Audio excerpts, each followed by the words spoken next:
I wanna try and take in all the highs, embrace them for more than a moment's time. I want you, please don't move when I push you away. I know I contradict myself some days, but will you ride the lows with me? Welcome to Mental Health News Radio. I am your host, Kristen Sunanta Walker. Our goal is to help discussions about mental health be a regular part of your daily life, no different than discussions about physical health. Mental illness can be a topic of discussion under the umbrella of mental health, along with so many other topics. This show is the original program on mentalhealthnewsradionetwork.com. Our network of shows are played in over 180 countries and cover more topics under that umbrella than you can possibly imagine. We were talking about mental health long before it became cool and popular to talk about, and thank goodness it has become so popular. We have incredible guests, advocates, patients, experts, people. Thank you for tuning in and enjoy our intro music, a song named Lows, written by Aubrey Toon. You can find her music at www.aubreytoone.com. That night when I started praying, I cried, will you ride the lows with me? Will you ride the lows with me? When I'm down, my vision gets blurry. Hi, everyone. I am so excited. We have our best guest. I don't even have to be careful about how I say that or what I say, and she will be mortified that I'm saying this. But just literally the best guest that I've ever had on this show, the one that's brought more listeners to this channel and even the network, Mental Health News Radio Network, has been Christine Louie de Canonville. Christine is here with us today. She has a new book, Ghosts in the Machine. We're going to get into it intensely. And she's a psychotherapist in Ireland. We won't give your address. We don't need people knocking on your door. But she has done so much around the field of psychological abuse, also known as narcissistic abuse, but also around writing about this, working with patients, working with companies when they have this kind of thing happen in their organization. So please welcome the incredible Christine Louie de Canonville to the show. Hi, Christine. Hi, Kristen. Lovely to be here. Thank you so much for inviting me. Absolutely. Getting her on camera, listeners, was... This is the first ever.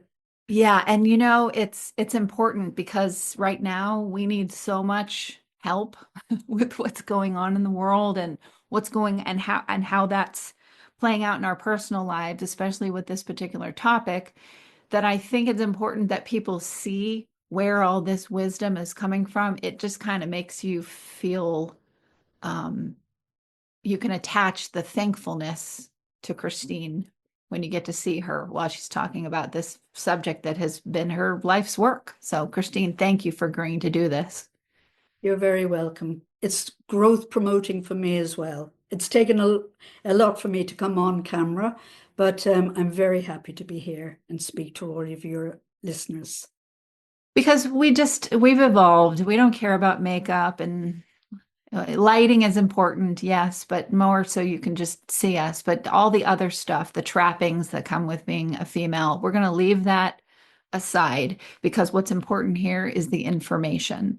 So, Christine, can you explain to everyone, just give a brief history of the other books that you've written, the titles of them, and how you came to this book? Okay, so I've written 4 books. The first one was The 3 Faces of Evil, where I looked at the different levels of narcissism, because each level that is higher, it's much more damaging. The second book was called When Shame Begets Shame, And that was really around how narcissists are very shame-based themselves, and they project their shame onto their victims. And so they carry the shame. And the third book was the gaslighting syndrome. So I went in as deep as I could there around gaslighting in the home, in the workplace, etc. And now to my new book is called The Ghost in the Machine. And we're going to take that metaphor really comes from, I heard about that metaphor about 35 years ago when I was studying philosophy at college. But I wanted, for some reason or other, that title came to me out of the blue, out of nowhere. You think it was a download? A spiritual download, yes. Yeah. And I wanted to do it from not a philosophical approach, but from a psychological approach. So this is what it's about. So the ghost in the machine metaphor, what does it even mean? Well, basically, let's put it simply. The original, I didn't coin this term. Originally, the consensus was that mind and body were separate. And Ryle, the guy who came up with this topic, he said, no, that's not so. Mind and body are very much connected and interrelated. So what we think makes us behave in a particular way. So if I love you and I'm happy with you, my behavior towards you is going to be loving and affectionate. But for the narcissist, this body and mind is disconnected. In healthy relationships, both partners, body, mind, the ghost in the machine, as it were, are connected. And so they can relate in a natural way. But when we become disconnected, we can't get close. And that's what happens in relationship with narcissists. In the beginning, they start to be wonderful, absolutely wonderful. You think you've met your soulmate. They seem to get you quickly. They understand you. But the narcissist is very, very good at doing that. It's not actually genuine. They're mirroring you back to yourself, and you think that they're the same as you. But eventually, the victim begins to realize that something isn't quite right. They're feeling the disconnect, but they don't know what that is. And so that's when actually it becomes a very sad story for the victim. That's when it starts to, to me, that's when you've been given your love heroin, and now we're going to start taking it away. Yes, because so you become addicted. You're right. So in the beginning, in the first phase, they're idealizing you. They put you up on a pedestal. You're wonderful. You can do nothing wrong.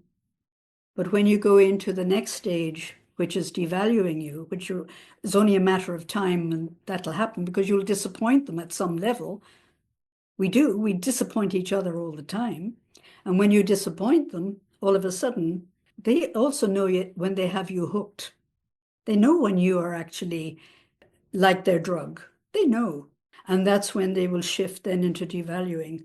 And that's when really you can do nothing right now. Everything is wrong about you. Everything is criticized. And bit by bit, the victim starts to lose their own self because they become disconnected. Their ghost and their machine become disconnected because they're not matching. And so now they're falling into, if you like, disrepair themselves. I usually think that this is when flea and tick syndrome starts to take place because you're scrambling so hard to figure out what's happened in the relationship. Mm-hmm. And so I kind of look at it like Anne Boleyn just continued to do more and more depraved things to try and get this person back. And a lot of these things that you end up doing are things that they're just writing down, oh, and they did this. I'm going to save that for later for the custody battle. Oh, and they did this too.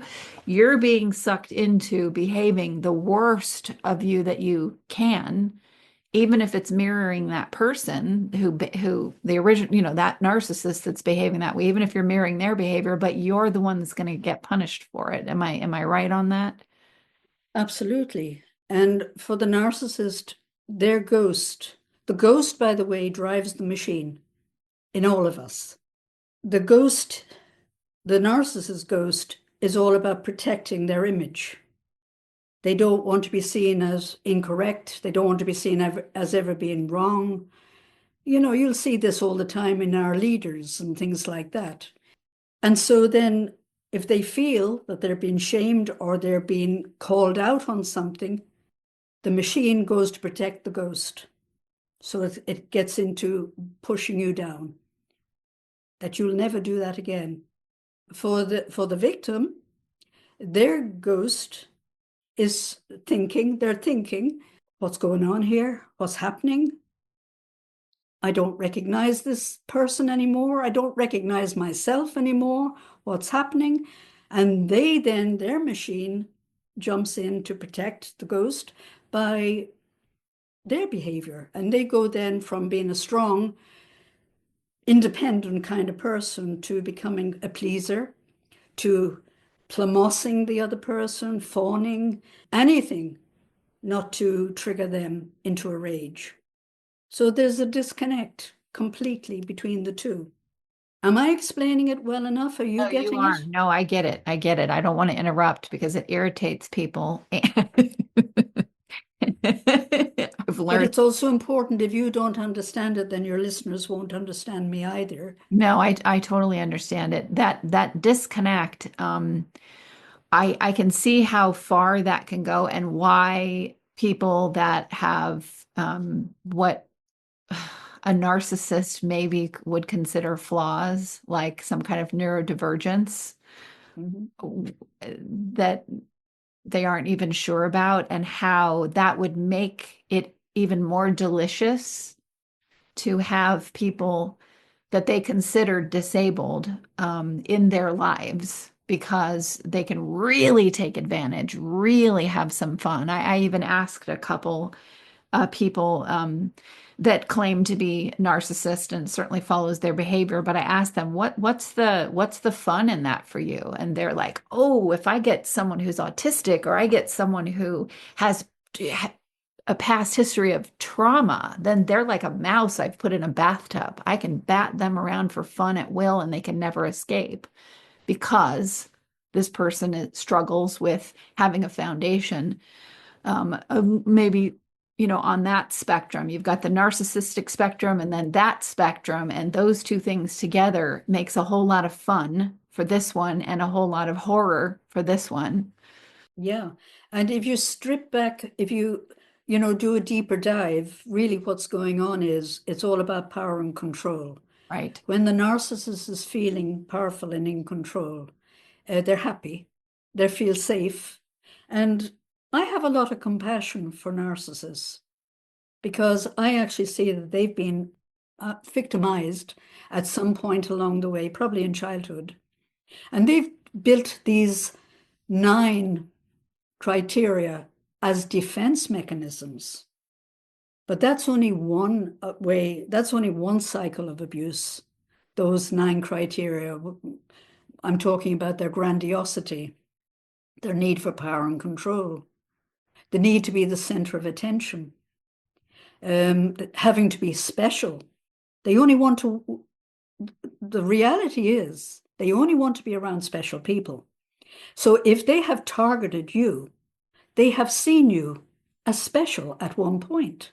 And that could be anything. It could be your looks, it could be your position in your job, it could be you're popular and they want to move in your circle. It can be anything. It can be your brain that Absolutely, your intellect. your intellect is higher than theirs, which they love you for in the beginning and want you around, but they're extremely jealous, envious of. Absolutely. But can you see that? I mean, I can understand if they are mixing with you because they think that you are the most intelligent person they have ever met. You might even be the most intelligent in the world. That means that they're intelligent too, because they can move in your circle. Now, I'm not saying that they are working this out themselves even, but that is what, when you dig deep, that's where they are feeling acceptable. They're feeling that they're up there because in the beginning, they have two stances. You're either superior or inferior. And when they actually target you, generally speaking, you're superior. You've got something they want, something they admire. So they go after you. You think it's a coincidence. Oh, imagine meeting you here. Right. It's probably not a coincidence. They probably have worked it, that they know where you're going to be at a certain time. And it might be the pub or someplace casual. And they just turn up. They get a chance to buy you a drink and have a conversation with you. But they're coming in, they're getting close. But at that time, they're seeing you superior. But at some point, you're going to disappoint them, say the wrong thing, or not agree with them, or think that your relationship is so good and so you are so alike that it's okay for them to tell you something. And they take umbrage to it. And now all of a sudden, they don't like you so much. And now you're inferior. I think it's really important too for people to watch those shifts. That's when we talk about or we hear about red flags because I had an example with someone that did exactly what you're talking about. Just love bombing, love bombing, love bombing. And on a conversation, I mentioned another male that I was going to be working with, and all of a sudden, this anger that came out of no, why did you have to tell me about that? I just met this person. But because of you and everything I've learned from you and read, I have all these tools where I was able to go, that is concerning. This person, where having not met you, I would have fallen for that kind of thing. I might have even taken it as a compliment. Uh-huh. So what do you think happened to that person in that moment? I think that all of his insecurities about women, about his appeal, his jealousy, all of that came in, and he was letting me know that it was not welcome for me to talk about other men around him, even if they're just my friends, Yeah. when we weren't dating or anything. Yeah. That was his. I'd say that you could even take it a little bit deeper, probably. Yeah. No, I may not be right, but given the information you've given me, the possibility is that in that moment he felt rejected and abandoned by you. There you go. Yes. You mentioned somebody else, and you probably said it in a way that you admired that other person. Or maybe you didn't, but maybe they experienced it that way. So then it became a threat.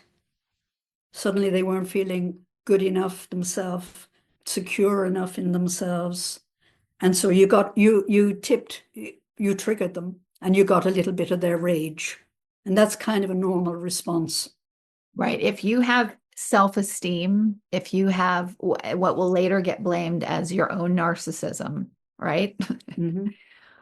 But if you come in with esteem, because that's why they're attracted to you at first for these qualities, but the dismantling of it, I'd sit back and go, but that's why you wanted me in your life. And now that's the worst thing about me. But then now when you're trying to get me to help you with something else, suddenly those qualities are great again. It's just, what is happening? Yeah. Well, they don't want you to be greater than them. There's this fallacy that they're attracted to weak people. That's not true. That's a myth. They're attracted to strong people because they don't want to take care of weaklings themselves. They're attracted to strong people. And that's when they see you superior. But before long, they become jealous of you. The very thing they wanted, they become jealous and envious of. And so they start to put you down. But then they lose respect for you as well. That's an interesting thing happening when they're losing respect for you, and you are also losing respect for you, but it's very different reasons. So how does that fit into the ghost and the machine piece of it, where they're going on a journey of now devaluing, they're on their program, but you're going on a journey that has some similar outcomes, but it's very different for you as the victim of this, that journey of the dismantling of self, the feeling worse about yourself because of trying to please this unpleasable person. So what was happening to you, if you're able to? I mean, this is not a therapy session, so only say what you want to say. But can you remember what was happening to you as this relationship started to suddenly take a different shift?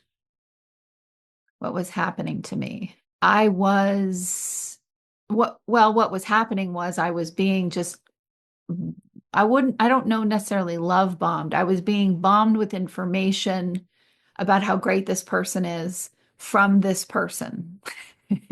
Yeah. And the gathering of other people that they brought into my life to also tell me what a great person this is.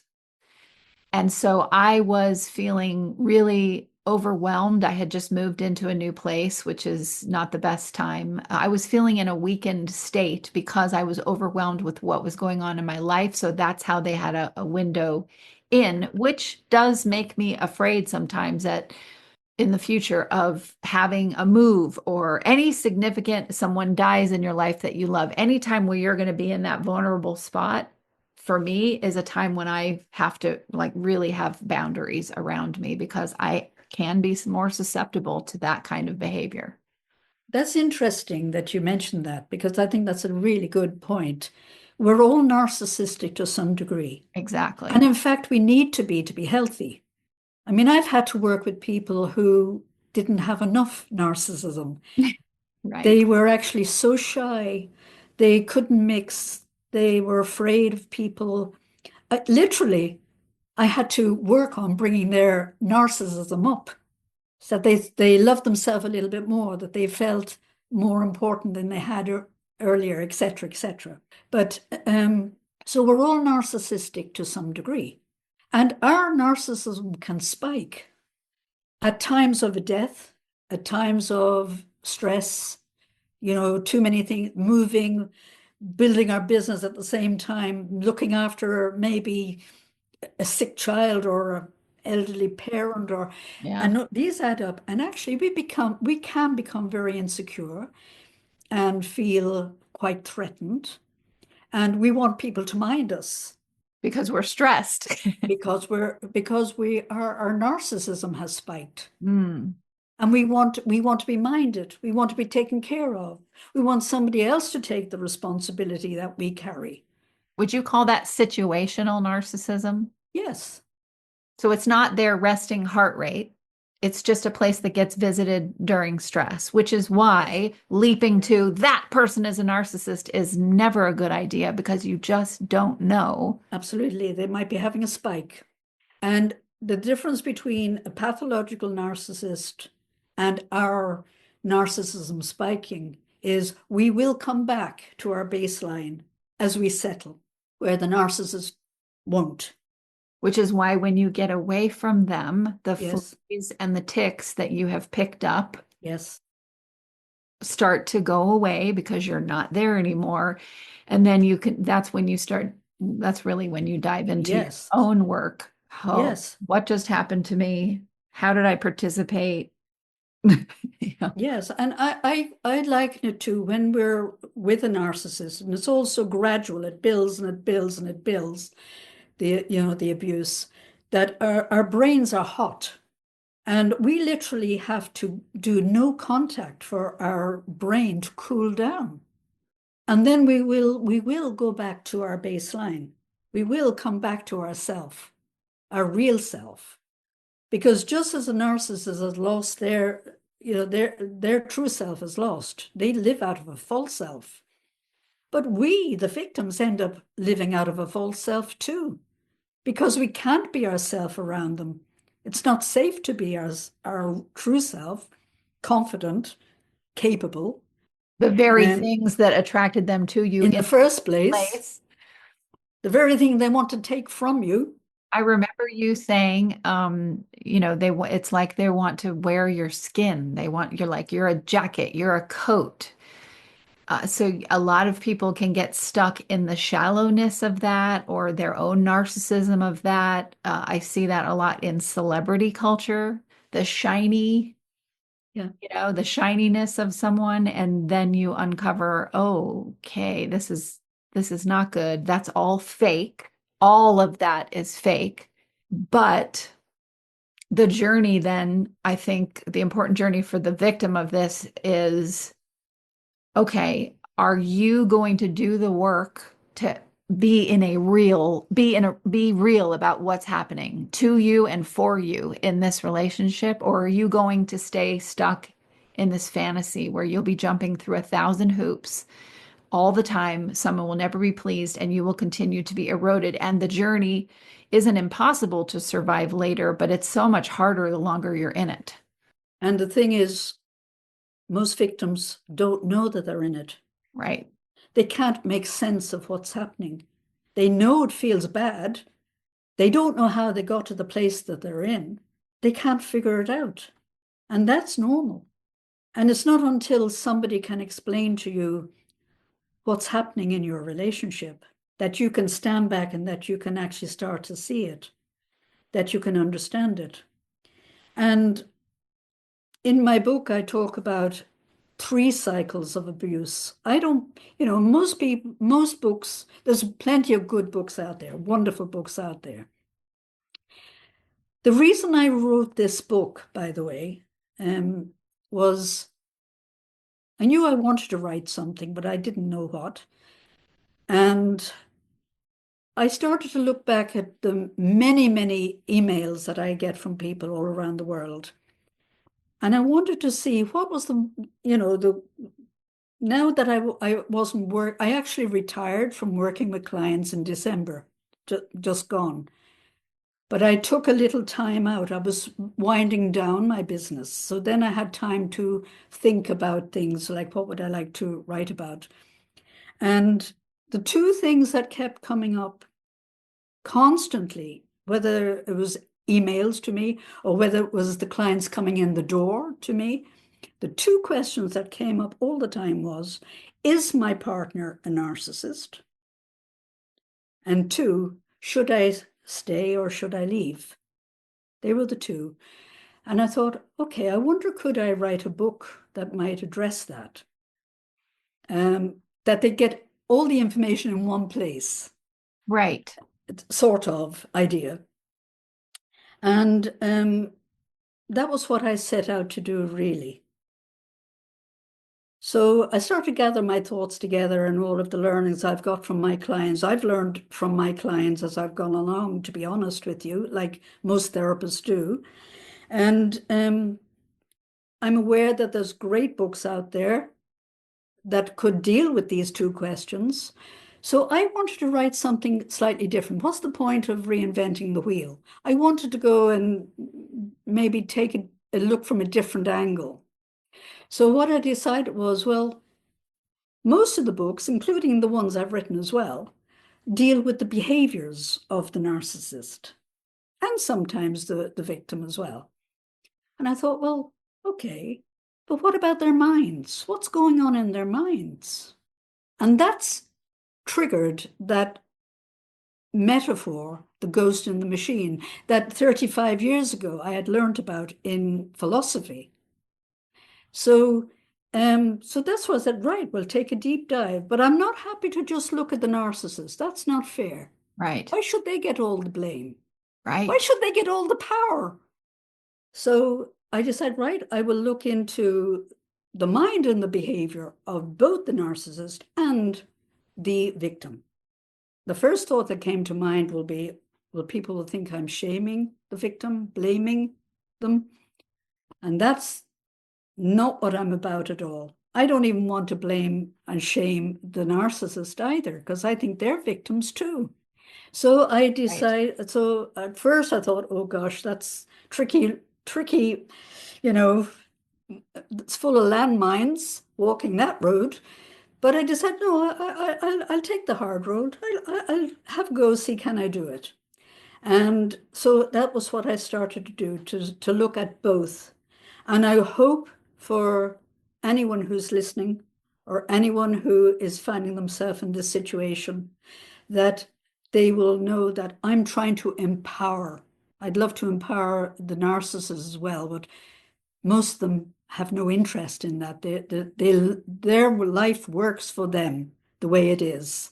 Some people, some narcissists are willing to look at their life realizing, no, I'm not getting the fulfillment out of my life that other people seem to be getting, and they're willing to do some work. But the majority, they're happy in their power and their glory. So that's how the book, I'm not quite sure what I was answering there, but that's how the book was born anyway. Well, what I love about this book and listeners and viewers, what we're going to do is there's so much in this book that I want to do a chapter at a time, but we're going to condense that. There's 25 chapters, and I kid you not, we could do an hour on each chapter and really dive into it. But we are going to do more shows and take those chapters into mind. But we'll probably do some combinations in there. So this is just an overview of what we've got. But I have to tell you first, where can they buy the book, Christine? Because you don't have it on Amazon for good reason. But the only place that it's a PDF ebook. The only place it can be bought, it's not a hard copy. I'll explain that if you want me to explain why, because a lot of people think it should be a hard copy. or they want an book, that kind of a thing. It can only be got on my website. That's the only place you can get it, which is narcissisticbehavior.net.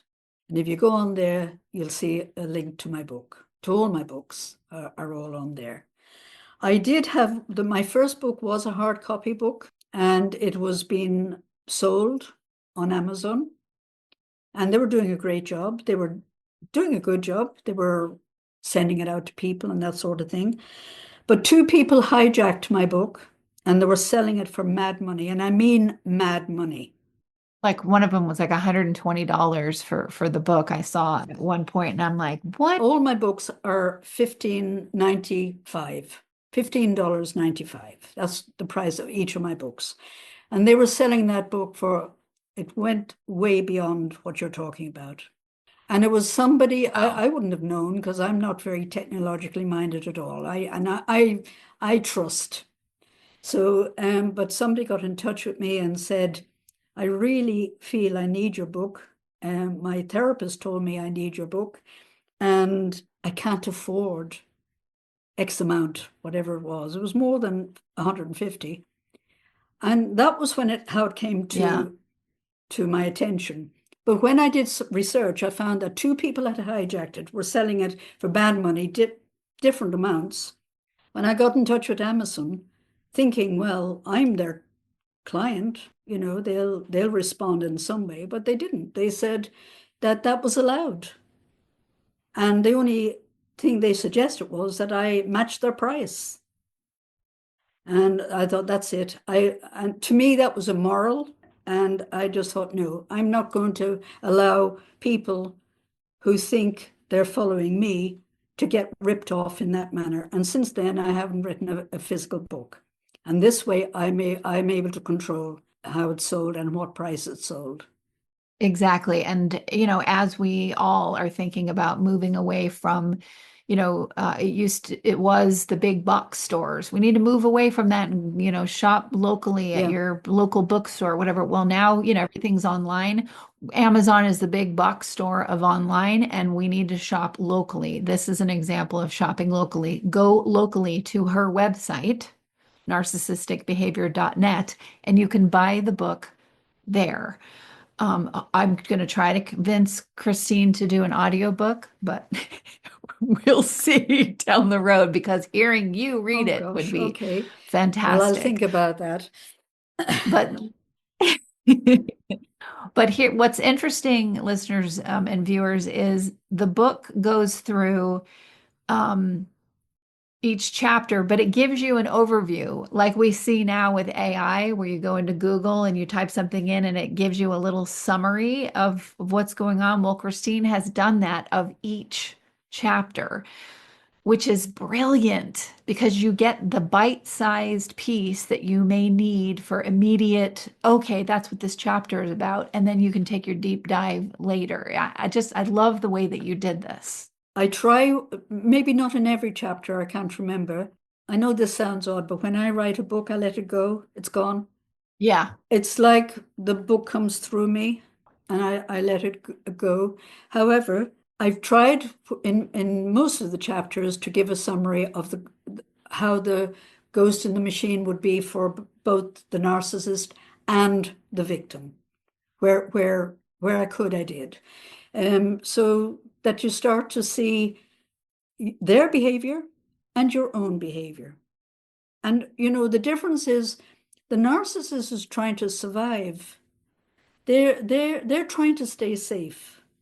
They do not feel safe when you challenge them, when you see a flaw in them, because in their mind, in their full self, they've got to be perfect.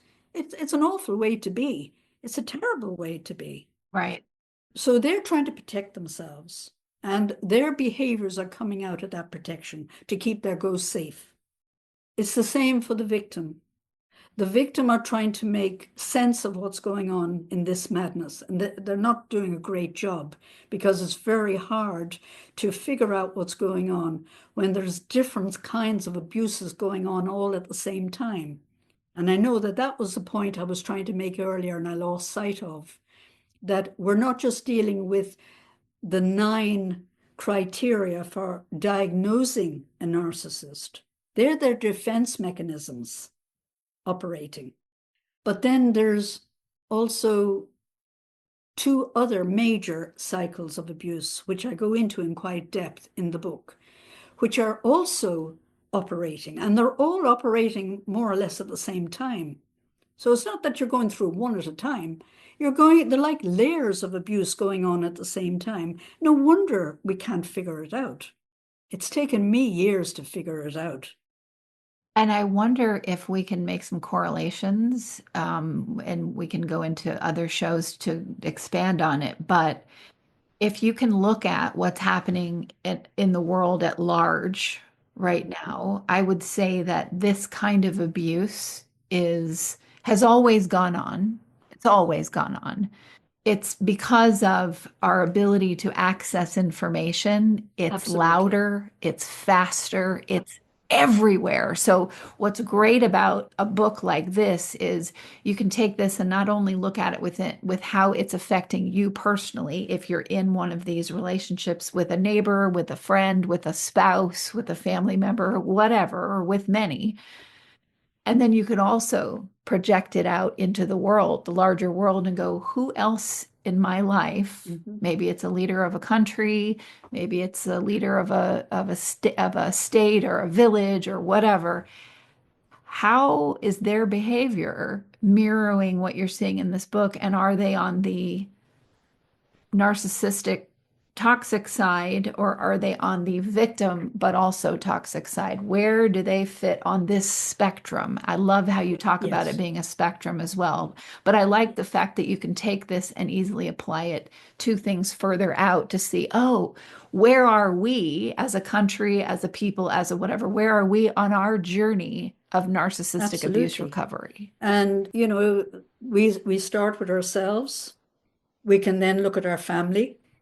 We can then look at our community, and then we can look at our world and our world leaders. And, to be fair, even to those leaders, they're getting rewarded by society for acting the way they do, which actually makes them even more grandiose. It's like turning up their volume of their behaviors. And then we're outraged that they behave like that. But we also have a responsibility that we encourage their behavior. And I'm not only talking about leaders, I'm bringing it back to the workplace. Very often it is the narcissists within the company that actually get the promotions. And they certainly don't do the hardest work because they're very good at delegating for other people to actually do the work. But if there's trouble in a company, and I worked 23 years within the company, in the corporate world, literally all of the time. I mean, I wasn't only called in, I actually supervised the staff. I heard all the complaints. I dealt with all of the conflicts. So because I met so many of the staff, one person might come in and complain about you, and I think, well, I don't know, it could be just a personality clash between them. I'll have to sit down with Kristen and see how she finds this person. But then I got 5 people that work for you, and they don't know, they're in private in therapy with me, and they're telling me confidential stuff. They're not telling each other. They're not talking to each other about what they're telling me. They definitely don't want to be doing that. And then I find I get the position where I can see clearly where everybody's positioned, who the real victims are here, who's the antagonistic one. Which is oh, it's so hard to figure that out. It's brilliant that that you're able to do that kind of work because in the beginning, and that's where I think a lot of us can get tripped up when we're just coming out of this or we've just heard about this kind of abuse and we're still so green, but I see that stage with victims of this as that's when they want to go hang a shingle and help people with recovery. And let me tell you, that is not what you should be doing because you jump to conclusions. You haven't gone far enough on your healing journey. I did that. I would jump to conclusions about someone because I wasn't far enough down the road, in my healing to do the work you're talking about, where you really investigate who is at the center of this and it's why. not even about really judging. It's about listening. It's about figuring out, being good at solving problems, perhaps would be useful, and just watching it, listening to it, and seeing where the real problem lies. But unfortunately, HR companies do not want to deal with this kind of personality. They're frightened of them. And I've seen so many good staff leave. They had to leave. Their mental health in the end was taking its toll, that even I was feeling it's better for them to leave. Because every day they walk up those stairs into that office, they're re-traumatized daily, just walking in the door. And so the narcissist ends up staying. I was in one office where there were 7 staff, and one by one, all left apart from the narcissist. I raised the flag to the boards. I told them there was a problem. And I said, if you wasn't dealt with within a certain amount, I even gave them a time frame. I was expecting it would blow up automatically.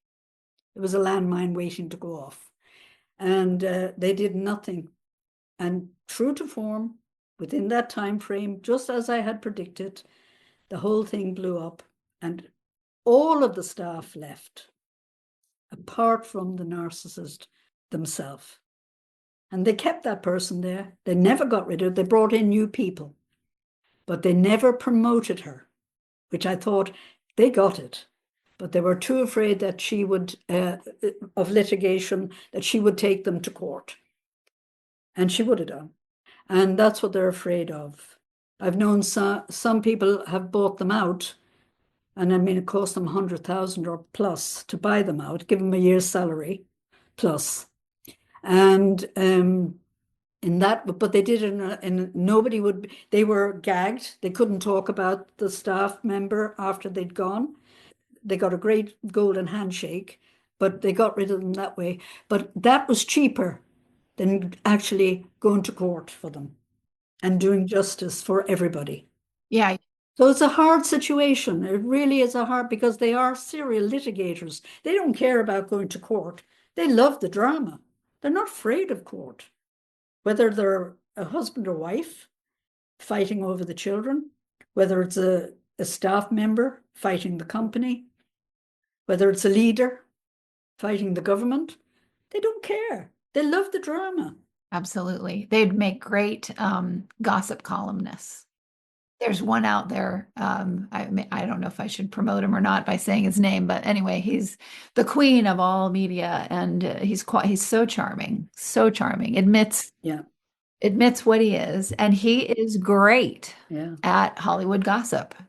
He gets it. He gets it right down. Oh, this is what's happening because he's just as devious as a lot of these people are. But what I notice right now, and I wonder if you notice this, if it's something I notice being in the United States or if this is, in other countries too, is it feels like we have been operating in this old system and this old way of being and for a long time where narcissism really could thrive and was even lauded. Oh, that's the strength, that's the power. Oh, let's all to that.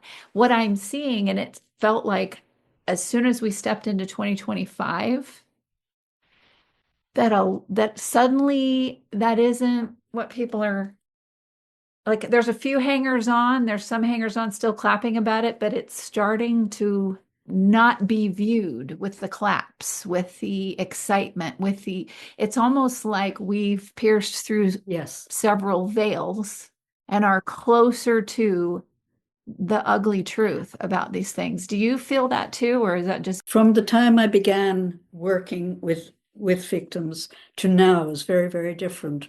I actually have people for the last few years, they're coming to me and they're using the term, I think my partner might be a narcissist. So they've actually researched, they found the term, they've looked it up. The internet has helped people educate themselves. People are much more educated around that whole thing of personality disorder than they even realize themselves. So, yeah, there's a bigger awareness. It's still not out completely of the closet, but right? certainly the door is open of the closet. And I think, we swung so far with our reality shows and things like that were exciting. They were, I mean, I like reality shows. I love to look at the behaviors. Um, I find it interesting from that angle. But we've come to is, even when you look at the way people are having surgeries and things like that, that's becoming the norm. People with thin lips like mine now are, there's something wrong with your thin, what's wrong with you? Get your lips done. So the abnormal is becoming the normal. But people are now starting to question, do we really want that? They're getting a bit fed up with Right. the reality shows. They're seeing them as being very dysfunctional now, where before they were more exciting than dysfunctional. And I see people, I mean, when I was doing television spots and things like that, you were given very clear instructions on how to look on camera, which ear you could have an earbud in, what kind of makeup, all this stuff. And it's so funny now. It's like anybody in a sweatshirt with their hair a mess and no makeup or whatever comes on, and it's about what's coming out your mouth. And it's also about the energy that you bring to that more than it is about how you look. Of course, there's this people that have to make their remarks, but the majority of when I look at like someone who has 300,000 followers, let's say on YouTube, generally this person is just driving their car and they're making a mental note that they make public. They're not looking at what their camera angle is. The ones that are the ones that people are getting irritated with and going to the ones that don't care about that stuff. That's a Yeah, well, we're, nice, we're beginning to wake up. I don't know, a nice happenstance. Maybe this appealed to our narcissism to have these reality shows. It gave us a chance to see Right. other people doing the things we'd love to say and do, but wouldn't dare. I don't know. But we're getting a bit tired of it now. We're seeing, how fake it is. We want more genuineness in our lives, more wholesomeness in our lives, maybe. But definitely, culture is breaking down in a way that is very quick, very fast. But, companies are changing, the culture of countries are changing, and it's all changing so fast, too fast, that actually we're wanting to put the brakes on now. And I'm talking about your average man in the street. We want to slow things down. It's all moved far too fast in the last 20 years. We don't know who we are anymore. I would say with your book, all of your books, and this one especially, and what we're going to continue to talk about as we close this session is it's wonderful to have these tools. They are only helpful, and there's so much of an incredible journey for both sides of this, the Yes. narcissist and the person that's the victim of this behavior. There are gems in this journey. It's just when you're in that much pain, you can't see that far out. When I first met you, I don't even know how many years ago that was, 10 years or so ago. I am so grateful, and what an arc. And it was not, oh, good, I read Christine's first book, and now I have all this information. I will never run into this person again. I will never let them in my life. Whoa, problem solved. That is not the journey, is it? I'm afraid not. And all the knowledge I have, I can still be caught. The only thing I would say is I can spot it quicker. And once I do spot it, I can then move away from it. But I can still get hooked. We all can. We all can. And the thing that you can get hooked on really in this is who you are, not looking at the parts of you that your own narcissism needs to be worked on, but the opportunity for healing and growth and a spiritual journey. Oh my gosh, Absolutely. it's incredible. It's taken me 10 years to get to the point where I can go back and look at myself in situations and try to perceive that situation from the narcissist viewpoint, from someone else's viewpoint, and things that are not complementary to me at all if I choose to look at them that way and be really objective. And what was great about, I would never been able to do that 10 years ago. No way. You're way too hot. You're inflamed inside and out. It's not going to happen. But the benefit of doing that later is knowing yourself more. Oh, okay. I could see where I perceived that situation and why. And then other things that you can put upon yourself, you can reject. You have the ability to go, that's not me. I perceived that way, but that is not what happened. I reject that. Yes, the beauty of it actually is that, in a way, the narcissist is a gift to us. And we are a gift to the narcissist if they Yes. choose to take us as a gift as well, in that the narcissist shows up our shadow side. And we, of course, show up their shadow side if they're willing to look at that, which most of them won't be, but some will. And that is the beauty. They shine the light on our shadow side that we didn't even know we had. And we can work on that. And that's what's empowering. It's not about shaming or blaming ourselves. It's about having compassion and saying, well, I didn't know that about myself. I didn't know that my pleasing behavior. I mean, I've been a pleaser all my life, but I grew up with a psychopathic brother. And that was how I had no idea, but that was how I controlled him, by pleasing, by keeping him all right, by minding his emotions. If I kept him okay, I'd be okay. I didn't know I was manipulating by being pleasing. I didn't know. But my survival instincts knew. And so I'm grateful to my survival instinct. But I can also see how pleasing I carry that into so many of my all my relationships, at home, in the workplace, everywhere. And so the narcissist, eventually, when I got to look at myself, I have to be grateful for those experiences that woke me up to my own shadow side that was actually getting me in trouble. So it's about compassion. It's not about blaming or shaming. And it's about taking our power back, because we can't change them. We can't change anyone else, but we can always change ourselves. And that's a message of hope that I give to everybody. Thank you, Christine. Everyone, this is Christine Louis de Canonville. She's in Ireland. Go to narcissisticbehavior.net. There is a plethora of information there, and that's where you can buy her latest book, The Ghost and the Machine. And this is just episode number 1. We will be doing more of these, and each week you will watch me, or each month, however often we do these, you will watch me try to convince Christine to make this an audiobook. Maybe you'd read it for me.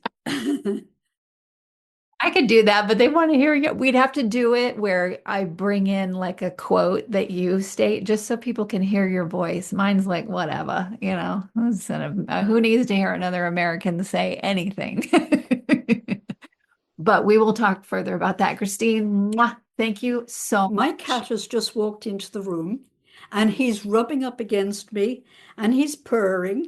And my affection is going back to him. I gave him a little look and he knew I had acknowledged him. That was our ghost in the machine, right? The ghost was my cat coming in and rubbing against me, giving me a gift. He's purring, so I know he's happy. And my machine gave back a little affection and a look to him, which he knows. So the ghost in the machine is operating all the time in all of us. And it can be positive. It doesn't have to be negative. So I hope that it'll give you another angle to look at narcissism. And on that, look forward to speaking to everybody soon. Absolutely. Thank you, listeners, for tuning in. We'll catch you on the next one. But will you ride the low, low, lows with me? Will you ride the low, low, lows with me? One thing you can always count on at Mental Health News Radio Network and my show is that there will always be dogs around. Why? They are natural healers, excellent for your mental health. The original therapy dog Miles has something to say in just a moment. For now, please check out all of our amazing shows at mentalhealthnewsradionetwork.com and all your favorite podcast apps. Until next time, I'm Kristen Sananta Walker, and thank you for listening. Me tonight, and I can ride the low, low, lows with me. I can ride the low, low, lows with me. Till my vision clears up perfectly. I can ride the low, low, lows with me. Good boy.